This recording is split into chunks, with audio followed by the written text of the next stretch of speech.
a atividade de cooperação que existe nessas instituições com o tecido económico e com o tecido empresarial. De facto, pela primeira vez em Portugal, nós temos um programa de investigação a ser fortemente apoiado por 3 grandes empresas, pela PT, a Nova Base e a Nokia Siemens, que, portanto, contribuem de uma forma líquida com fundos para o programa e para a parceria de CMU Portugal.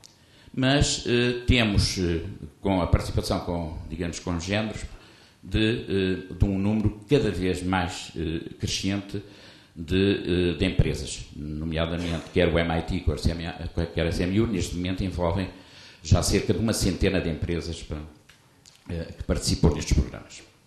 E, portanto, eu fiquei também satisfeito de ver que, em particular, a Universidade da Beira Interior está envolvida numa dessas parcerias, a parceria com a Harvard Medical School, e que está a fazer diligências no sentido de vir a envolver-se noutras parcerias. Estas parcerias têm tido um papel muito importante, nomeadamente naquilo a que nós chamamos os Faculty Exchange Programs, que são a possibilidade de docentes das nossas universidades passarem períodos relativamente longos, de 6 meses, nessas universidades, sendo expostos àquilo que é a atividade de investigação e de ensino pós-graduado nessas instituições, o que tem tido resultados muito, muito bons.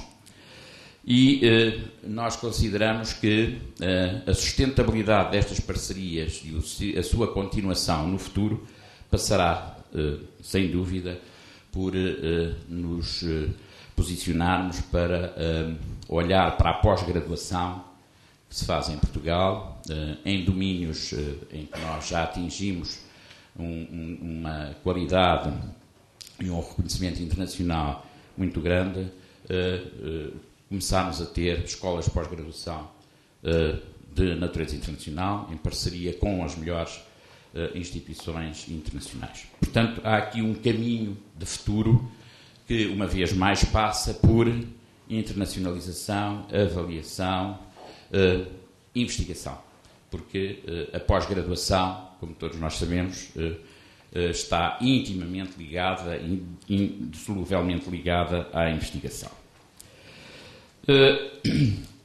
O que é que eu poderia acrescentar mais? Portanto, este foi o trajeto, dei-vos uma ideia sumária do que foi o trajeto que nós fizemos nos últimos anos.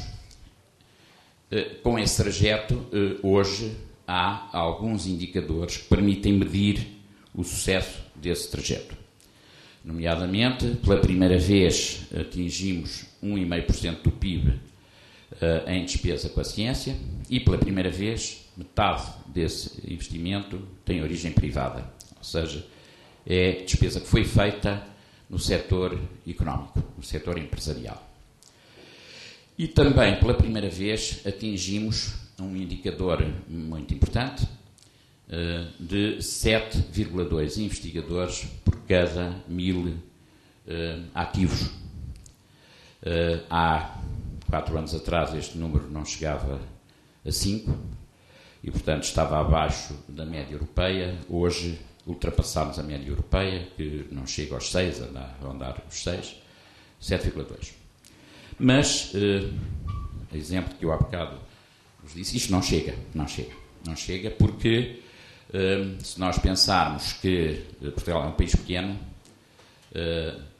quer dizer, ter 10 nos Estados Unidos tem um significado muito diferente de ter 7,2 em Portugal, porque 10 nos Estados Unidos significa que aquele 10 significa que há regiões, há locais onde não é 10, é 20 ou é 25.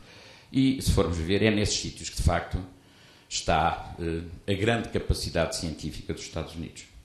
Portanto, 7,2 em Portugal não é nada, porque isto, quando muito, pode dizer que um país é pequeno, que há um sítio ou dois onde estamos com 10, e nos outros estamos com 5.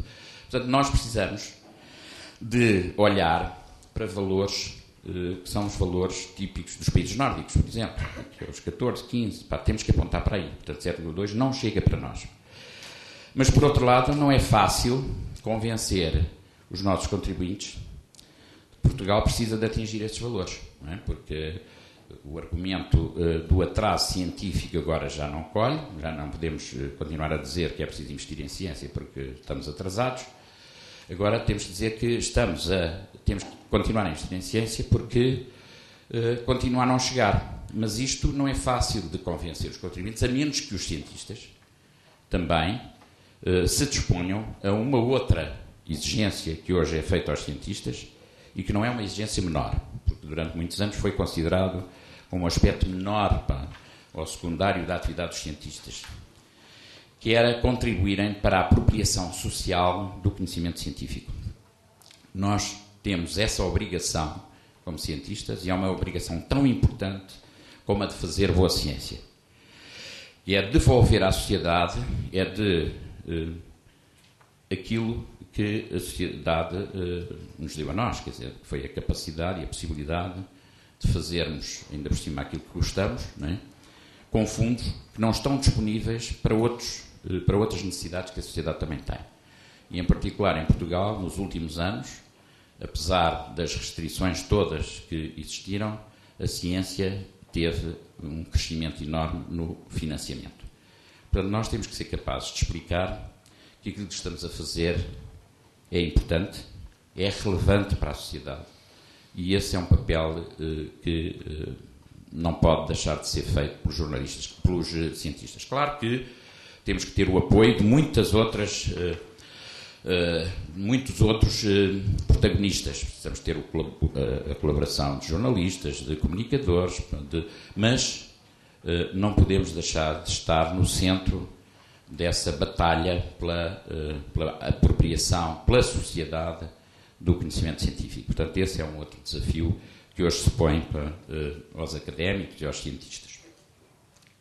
Portanto, o que é que nós podemos fazer em termos de futuro? Bom, de facto, atingimos uma fase de desenvolvimento do nosso sistema que já não é a dos últimos lugares.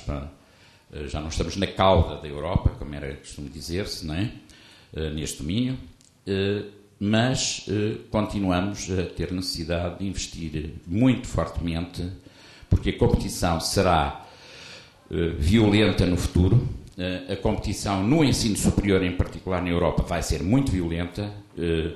Bolonha, para o bem e para o mal, trouxe-nos isso.